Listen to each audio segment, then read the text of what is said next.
E-bike ang hari daw ng kalsada. Aba teka, nagkakamali ka yata. So, pag binaril ko siya, baril ang dapat makulong, hindi ako? Oo nga no sis, tsaka sa totoo lang, according to statistics, there are more motorcycle accidents and there are more car accidents kaysa sa e-bike. Ang dami nga, no? Sino-sino nga ba ang may kailangan ng e-bike? Number 1, family. Magandang panghatid sundo sa school, sa mga bata. Lagit sa lahat, maulan ang panahon ngayon. Iwas ka pa sa sakit. Number 2, negosyante.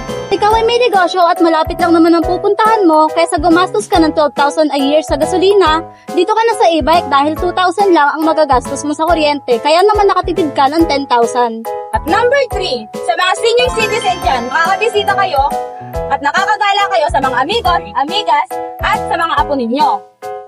Kaya sa mga e-bikers dyan, maging responsable po tayo sa kalsada. Sa e-bike lane lang po tayo. Nice! Kaya sa mga parents dyan, negosyante at senior citizen, Kailangan mo ang e-bike na ito. kung sa naka-solar panel ka na, Naka-free naka-free delivery ka pa.